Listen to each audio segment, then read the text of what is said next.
온전한 10의 1조, 11조를 드리자라는 제목으로 이 시간 말씀에 은혜를 받기를 원합니다. 특히 우리 교회 실천 사역 중에 5번째 마지막 우리가 꼭 실천해야 될 이 사역 중에 하나가 온전한 11조를 드리자. 그냥 11조를 드리자가 아니라 온전한 11조를 드리자. 오늘은 말씀은 11조에 관련된 말씀을 우리 성도님들과 나누기를 원합니다. 예전에 유튜브에서 시각장애인 맹인이라고 하죠. 맹인 목사님의 간증을 제가 잠시 본 적이 있습니다. 윤인수 목사님의 간증. 그 내용에 보면 그 목사님이 어렸을 때에 맹인 태어날 때부터 시각장애인으로 태어나서 참 많은 어려움들을 그렇게 이야기를 하면서 한 이야기를 제가 들으면서 기억이 난 일이 있습니다. 자기가 맹인인데다가 또 어릴 때 어머니마저 큰 중병으로 알아 누워서 어머니를 간병하기 위해서 그 어린 아이가 소년이 밖에 나가서 신문을 팔고 또 구두 닦기를 해서 그렇게 돈을 벌어서 집에 가져왔다. 참 그 시절을 물론 다 어려웠겠지만은 방금 말씀드린 대로 맹인인데다가 어머니는 중병을 앓고 아버지는 일찍 돌아가시고 너무 힘들게 살아갑니다. 근데 하루는 열심히 해도 얼마나 벌었겠습니까만은 그 돈을 벌어서 모아둔 돈을 어머니에게 그렇게 내놓습니다. 그때 그 돈을 받아든 어머니가 감격하면서 울면서 머리를 쓰다듬어 주시면서 어머님이 하신 말씀이 너 참 수고했다, 너무 고맙다 이런 말을 기대했는데 그냥 머리를 쓰다보면서 어머니가 제일 먼저 한 말이 무슨 말이냐면은 인수야 10의 1조를 먼저 떼자 이렇게 이야기를 했다고 합니다. 근데 얼마나 고생해서 번 돈이겠습니까? 그런데 어머니가 첫 말이 너 참 돈 번다고 너무 수고했다라는 말을 기대했는데 그 말보다도 그냥 머리를 쓰다듬으면 물론 말씀을 하지 않았었지만 그 마음이야 오죽했겠습니까만은 어머니가 11조를 먼저 떼자라는 그 말을 듣는 순간에 화가 나기 시작합니다. 그래서 그 목사님이 간증해 보니까 이런 말을 했다고 합니다. 지금 생각하면 내가 하나님 앞에 너무나 큰 잘못을 했는데 그때 그 상황에는 나도 모르게 화가 나서 어머니 11조는 무슨 놈의 11조입니까? 하나님께서 우리 집에 해준 게 뭐가 있습니까? 나는 태어날 때부터 눈 보이지 않는 맹인이고 거기다가 어머니는 병까지 걸렸고 피난민 신세가 되어서 아버지는 피난을 하다가 사고로 죽고 재산도 다 빼앗겼는데 무슨 하나님께 11조를 내라는 겁니까? 이렇게 불평을 했다고 합니다. 그때 이 어머니가 그 어린 아들의 손을 꼭 잡고 했던 말을 그게 그 목사님이 돌아가시고 난 이후에 늘 생각했던 것 중에 하나가 그게 자기의 귀에 항상 들린다는 거예요. 그게 무슨 말이냐면 어머니가 아들에게 이렇게 이야기했답니다. 인수야, 고향을 잃어버린 것도 한스럽고 집을 빼앗긴 것도 원통하고 건강을 잃은 것도 서러운데 하나님까지 잊어버리고 믿음까지 잊어버리면 우리에게 무엇이 남겠느냐. 믿음만은 잃지 말자. 어릴 때는 그 말을 듣고 화가 났고 또 마음에 그렇게 와닿지 않았는데 어머님이 돌아가시고 목회하면서 힘들고 어릴 때마다 그의 귀에 들렸던 것이 믿음만은 잃지 말자. 다른 것은 다 잃어버려도 믿음만은 잃지 말자. 그렇게 자기가 목회를 하면서 하나님 앞에 지금까지 어렵지만 힘들지만 행복하게 목회 사역을 하고 있다는 그런 간증을 제가 들은 적이 있습니다. 어려운 환경, 힘들고 어려울 때 우리가 믿음을 가지고 산다는 것, 여러분 참 어렵습니다. 성도 여러분, 재산이 없고 건강이 좋지 못하다 할지라도 믿음만큼은 여러분 잊어버리지 않는 우리 성도님들이 되시기를 주님의 이름으로 축원합니다. 모든 것을 다 가졌다 할지라도 믿음이 없으면 가장 불쌍한 사람 중에 한 사람. 그래서 여러분, 우리가 지금 가지고 있는 건강, 여러분 건강이 얼마나 중요합니까?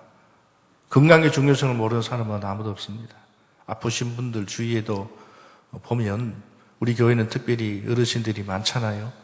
또 여러분들도 스스로 나이가 들면 들수록, 여러분 기계도 마찬가지지만 사람도 건강을 어떻게 우리가 다 지킬 수가 있겠습니까?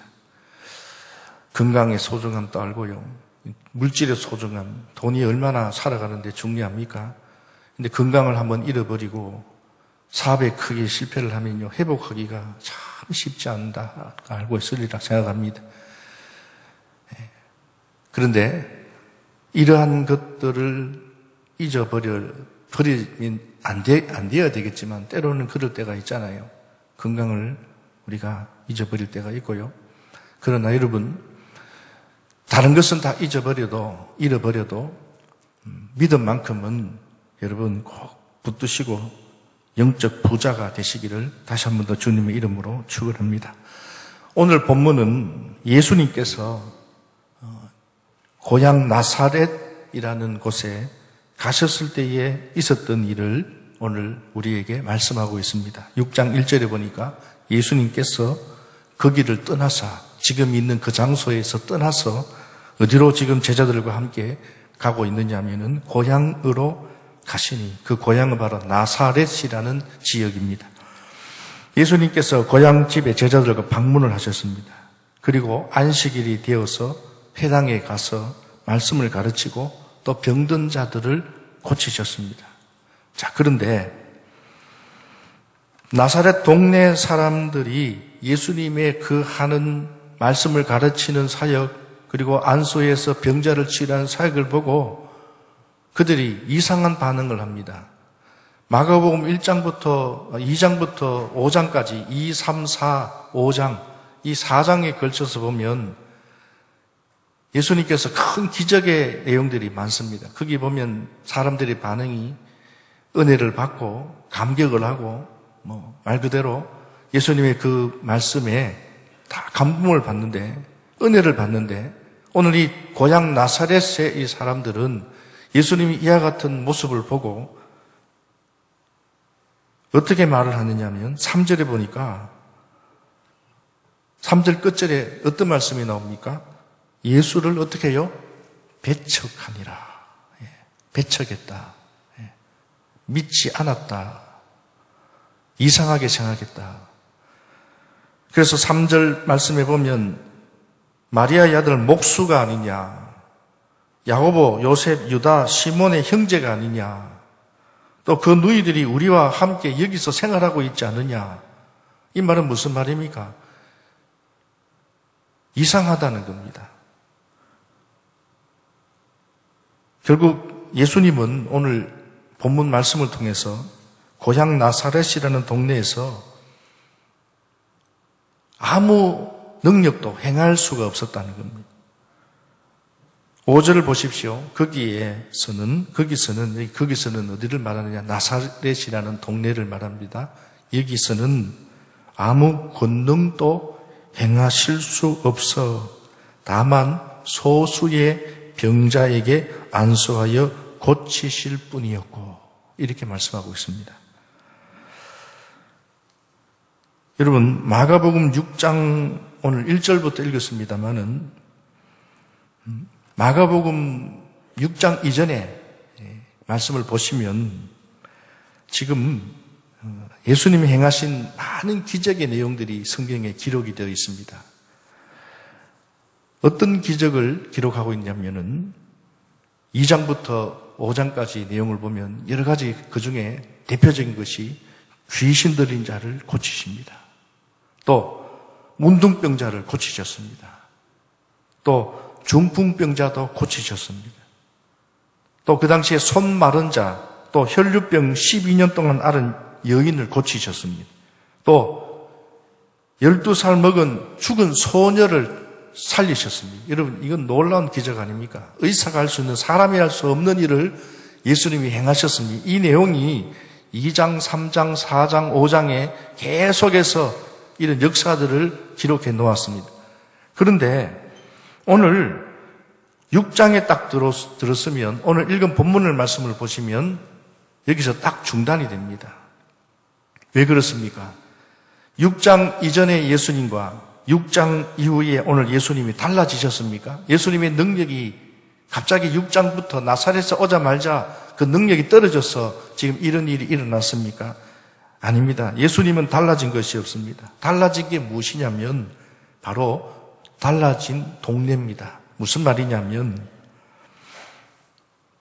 예수님의 행보, 예수님이 행하셨던 그 장소가 5장까지는 어디였느냐면 6장 1절을 여러분 다시 보시겠습니다. 6장 1절에 보면 예수께서 그 길을 떠나사, 여기는 어디를 말하냐?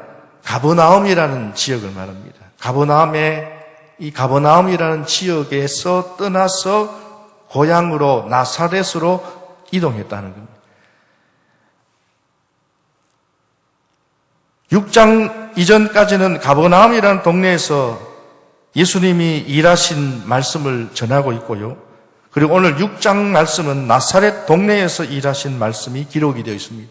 자, 그렇다면 가버나움과 나사렛의 차이는 무엇이냐? 여러분, 이 차이는 바로 가버나움이라는 곳은 믿음의 사람이 많은 동네예요. 믿음의 사람이 많은 동네였기 때문에 예수님은 가버나움에서 풍성한 기적을 베푸셨습니다. 그러나 반면에 이 나사렛에는 예수님의 고향이었지만은 믿음의 사람이 없는 동네였기 때문입니다. 여러분, 혹시 여러분도 느끼신 분 계시는지 모르겠습니다만 저는 이 말씀의 의미를 합니다. 제가 20대 초반에 의성단인이라는, 혹시 여러분 아시는지 모르겠습니다만은 전도 여행을 간 적이 있습니다.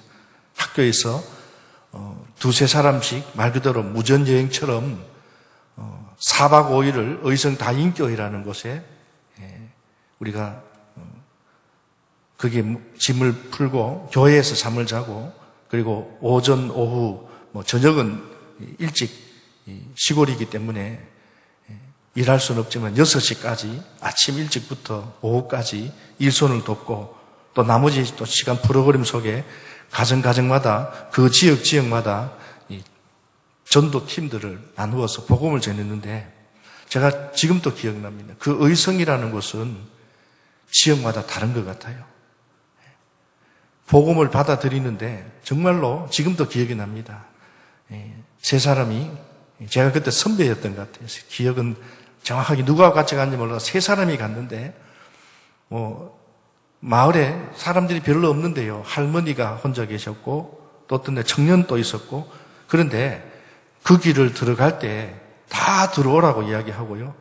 거기다가 한 5분 정도, 10분 정도 복음을 전하는데, 우리가 준비를 해서, 전도 폭발 준비를 해서 들어가면, 만날 때부터 표정부터 훈련을 받아서 그렇게 어색한 부분 있었지만은, 근데 그것을 다 받아주고 심지어는 복음을 영접하고 눈물까지 흘리는 모습들을 보면서 제가 거기서 의성다인교회 전사님한테 물었어요. 이 의성 지역은 복음화가 어떻게 되느냐 물었더니, 그 당시, 지금은 모르겠습니다. 그 당시에 의성교회, 의성다인교회, 의성지역의 교회들이 있는데요. 생각보다 교인들이 많고요. 그 복음화가 굉장히 뜨겁다라는 이야기를 제가 듣고, 그래서 제가 이 지역이 참 중요하구나. 여러분, 이 자인이라는 지역요, 여러분 알다시피 참 절도 많고요. 예전에 이 자인 지역이 이 지역이 어떻는지는 저는 정확하게 모르지만 그렇게 많다는 이야기를 들었습니다. 지역마다, 여러분 방금 말씀드린 대로 제가 말씀드리고 싶은 것은 가버나움이라는 동네, 나사렛이라는 이 동네, 이 지역이 굉장히 중요합니다. 그래서 오늘 우리 교회가 복음을 심는 일이 여러분 굉장히 중요합니다. 이 밭을 뒤집는 거거든요. 때로는 당장 열매가 나타나지 않습니다. 그러나 계속 갈고 닦으면 의성다인 지역에는 저절로 그렇게 된 게 아니더라고요. 복음의 씨앗이 많이 뿌려졌어요. 그러니 제가 갔을 때는 그냥 뿌리면 그냥 바로 열매가 나오니까 저는 감격할 수밖에 없지요. 근데 어떤 지역은 선교사님들도 그래요. 어느 지역에 가면 전할 때마다 막 감동의 역사가 일어나고 신유의 역사가 일어나고 목사님도 놀랄 정도로 병자들이 막 치유 역사가 일어나고 귀신의 역사가 막 일어나는 반면에 어떤 지역은 냉랭 받아들이는지 받아들이지 않는지 그 지역마다 다르듯이 오늘 중요한 것은 이 나사렛에는 믿음의 사람이 별로 없는 동네였다는 겁니다. 그러니까 예수님도 아무런 권능을 행하실 수 없었고 다만 몇 사람에게 안수하여 고치실 뿐이었다. 5절에 그렇게 기록되어 있습니다. 그리고 오늘 읽은 본문 마지막 절 6절에 보니까 예수님께서 하신 말씀이 그들이 믿지 않음을 이상히 여겼다. 그들이 예수님의 이 사역을 통하여 참 기뻐했다, 감격했다 이런 말씀이 아니라 이상히 여기셨다. 여러분 오늘 여기서 우리는 중요한 사실을 깨닫게 됩니다. 예수님은요 믿음 없는 곳에는 아무 일도 하실 수 없다. 믿음이 없는 곳에는 기적이 일어나지 않는다. 그래도 예수님이신데, 그래도 하나님의 아들이신데 사람이 좀 믿음이 없다 할지라도 그냥 권능을 행하실 수 있을 텐데 여러분 할 수 있습니다. 예수님 못하실 일이 뭐가 있겠습니까? 그러나 그들에게 권능을 행한들, 그들에게 기적을 보여준들 그들이 그것조차도 오히려 더 이상하게 여길 수 있다라는 거죠. 그렇지 않습니다. 예수님은 믿음이 없는 곳에서는 아무 일도 행하시지 않는다.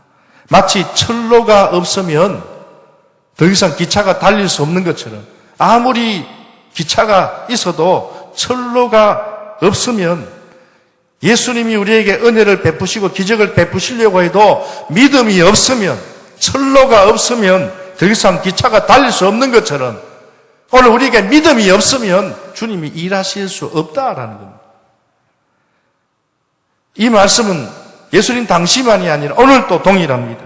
믿음이 있는 사람에게는 기적을 보이고 믿음이 있는 사람에게는 하나님께서 역사를 행하시지만 믿음이 없는 사람에게는 기적이 일어날 수도 없고 행하실 수도 없다.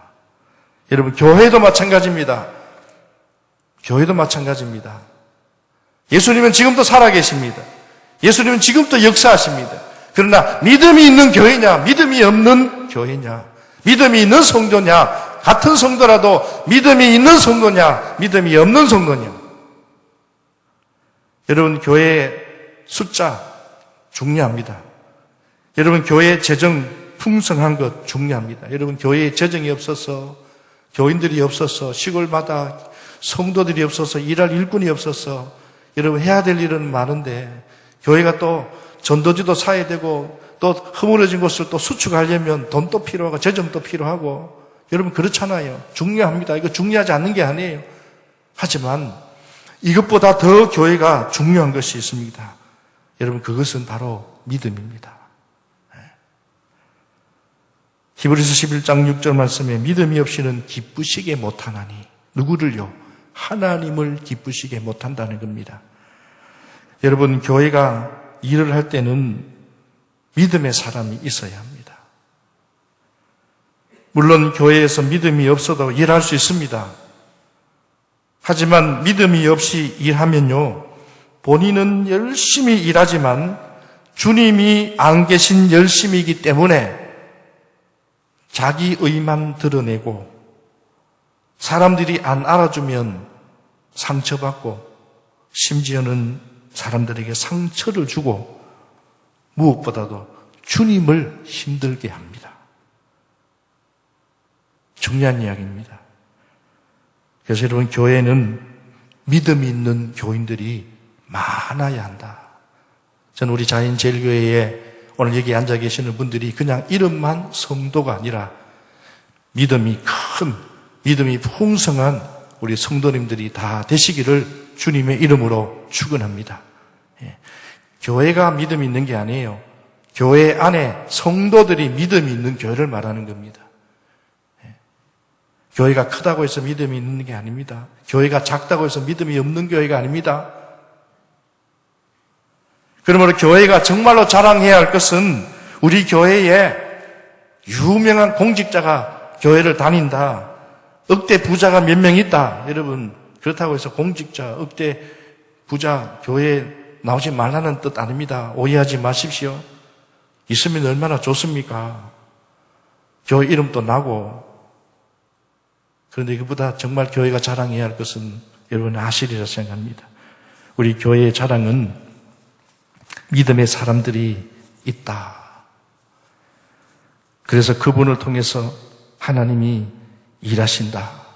저는 오늘 우리 교회 성도님들이 목사님을 통해서 교회의 장로님들을 통해서 또 권사님들, 집사님들, 성도님들을 통해서 하나님이 일하신다. 이러한 우리 믿음의 고백들이 일어나기를 주님의 이름으로 축원합니다. 혹 오늘 여러분 가운데 목사님 저도 믿음을 가지고 싶습니다. 저도 믿음의 풍성한 사람으로 살고 싶습니다. 저도 쓰임받고 싶습니다. 어떻게 하면 되겠습니까? 혹시 이렇게 생각하신 성도님들 계신다면 오늘 본문 속에 답이 있습니다. 내 생각, 자기 생각을 내려놓는 것입니다. 하나님 앞에 오면 내 생각이 다 내려져야 됩니다. 기도도 거기서부터 시작이 됩니다. 기도가, 믿음의 기도가 무엇입니까? 하나님 오늘 내 기도를 들으시고 이렇게 해주셔야 합니다. 이거는 믿음의 기도가 아니지요. 하나님 오늘 내 생각은 이렇습니다만은 하나님 기도합니다. 내가 어떻게 해야 할지 나에게 지혜를 주시고 나에게 방법을 주시고 내가 잘못한 거 있으면 깨닫게 해주시고 돌이키게 해주시고 힘 주시고 위로해 주시고 내 지금 생각은 막 이런데 하나님 어떻게 하면 좋겠습니까? 오늘 나사렛 사람들의 말을 들어보십시오. 안식일이 되어 회당에서 가르치시니 많은 사람들이 듣고 놀라 이르되 예수님의 이 기적을 나도 체험하고 싶습니다.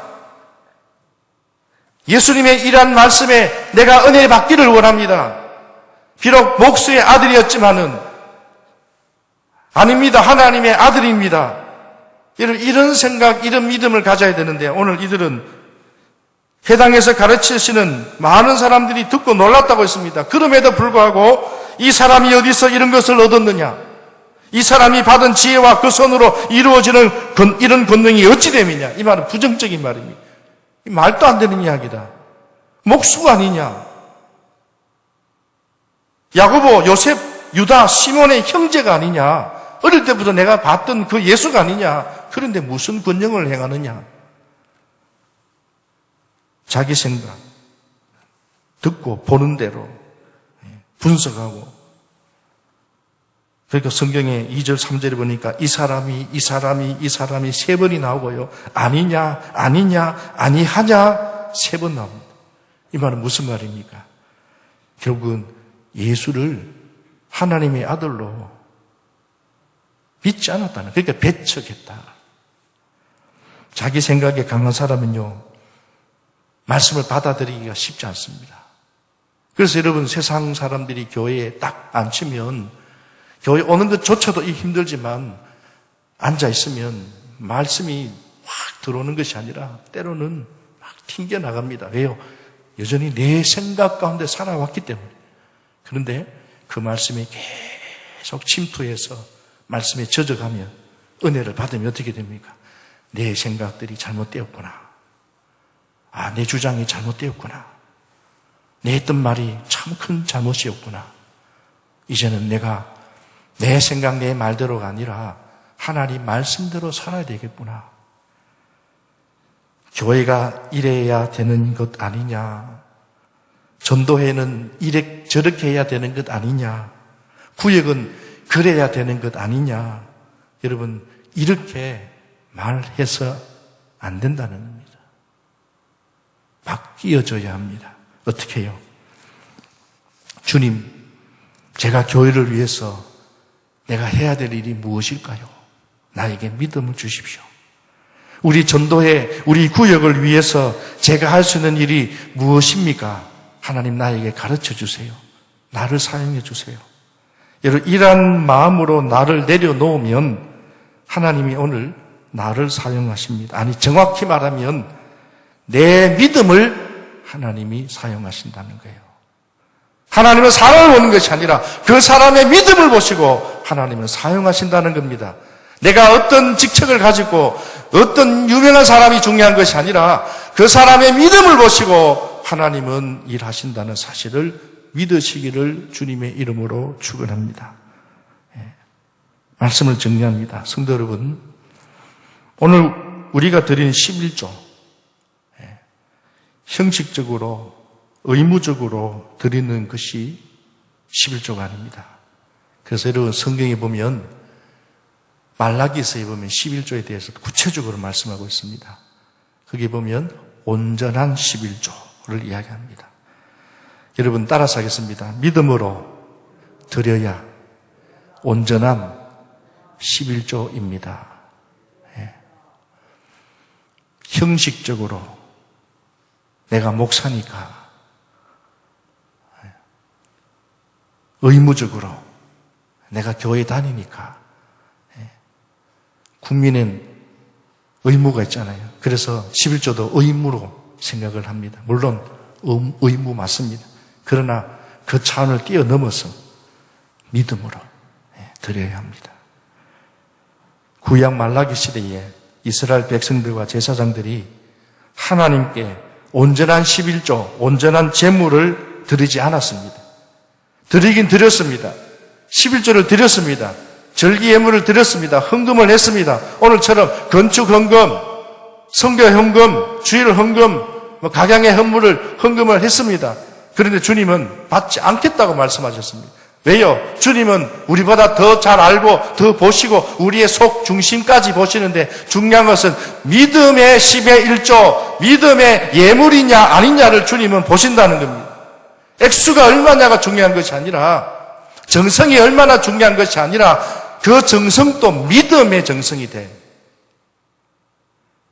그런데 오늘 말라기 시대에 이스라엘 백성들이 드리긴 드렸지만은 하나님을 경외하는 마음으로 하나님 나에게 이런 물질 주셔서 이렇게 어려운 시대에 나에게 이런 직장 주시고 일할 수 있는 은혜 주셔서 부족합니다. 많이 드리지 못해 죄송합니다. 하지만 하나님 감사합니다. 제일 먼저 10의 1조를 떼고 수입의 10의 1조를 떼고 차액을 떼는 것이 아니라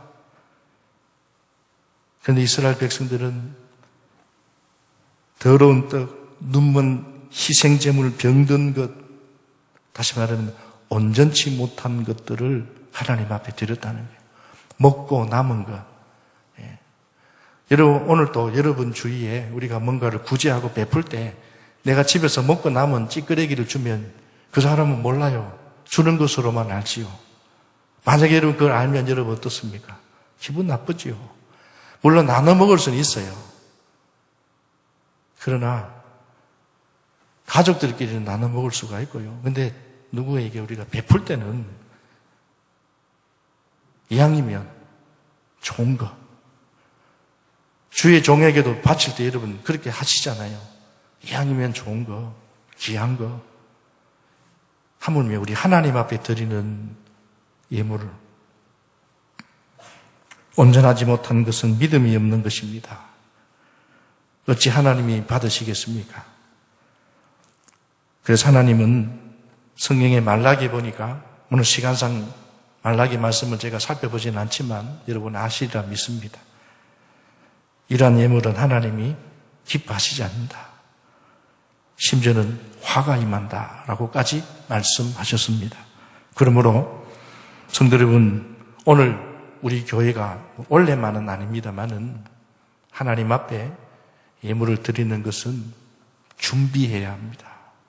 갑자기 생각나서 하나님 앞에 목적 헌금을 드리는 것도 하나님의 뜻입니다. 그리고 주일 예물 10의 1조는 갑자기가 아닙니다. 준비하는 겁니다. 그래서 헌금을 드릴 때도 큰 돈보다는 새 돈을 미리 준비해서, 저에게도 도서비를 가끔 주시는 분들이 간혹 있습니다. 그런데요, 대부분 보면요, 빳빳한 새 돈으로 주면 제가 그 사용을 하기가 힘들어요. 너무 소중해서. 그래서 저는 주로요, 요즘은 은행 가면 새 돈 잘 안 바꿔줘요. 제가 가니까, 농립이나 하도 오니까. 때로는 그렇게 하지 못할 때가 참 많았는데요. 재작년부터 저도 바꿨어요. 새 돈으로 바꿔서 새 돈은 안 쓰고 지갑에 따로 놓습니다. 놓고 감사헌금이나 예물은 낼 수 있으면은, 물론 하나님이 그것까지 어떤 분들은 옛날에는 다른 의미로 다뤘잖아요. 헌금을요. 그렇게까지는 하지 않더라도 어떻게 해요? 하나님 앞에 최고의 것을 드릴 수 있는. 그리고 11조는 어려운 교회에 보내는 게 아닙니다. 여러분은 본교회 성도이기 때문에 본교회에 온전한 10의 1조를 드려야 되는 겁니다. 그것이 하나님 앞에 최선의 예배고 믿음의 예물이고, 그래서 여러분 이러한 10의 1조를 올 한 해 하나님 앞에 꼭 드리시기를 주님의 이름으로 축원합니다. 목사가 11조를 드리라고 하는 말이 아닙니다. 성경에 그렇게 말씀하고 있습니다. 그래서 말라기에 보면 말라기 3장 10절 12절에 보니까 하나님께서 물질이 없어서 11조를 원하는 것이 아니라 10의 1조의 믿음을 보고 싶어 하신다는 거예요. 특별히 헌금 중에. 그래서 10의 1조의 그 믿음을 보고 싶어 하시고 그 믿음을 시험해서 실천해 봐라, 그렇게 말씀하셨습니다. 하나님 분명히 말씀하셨습니다. 말라기 3장 10절부터 12절 말씀에 온전한 11조를 드리는 자에게는 반드시, 성경에 반드시 큰 복을 주실 것이다. 그 복은 가정마다, 그 삶마다 다 다를 줄로 합니다. 물질의 복을 주는 가정도 있을 거고, 영적인 복, 여러 가지 다양한 복들을 하나님이 주실 줄로 믿습니다. 오늘 또 이 말씀을 기억하시고, 여러분 그냥 11조를 드리는 것이 아닙니다. 다시 한 번 더 말씀을 같이 말씀을 따라서 하겠습니다. 온전한 11조를 드리자. 이 말은 믿음의 11조를 드리자는 것입니다. 그래서 오늘 이 말씀 꼭 기억하시고 하나님 앞에 드림의 기쁨, 또 받는 축복이라는 것을 경험하는 올 한 해가 꼭 되시기를 주님의 이름으로 축원합니다. 기도하겠습니다.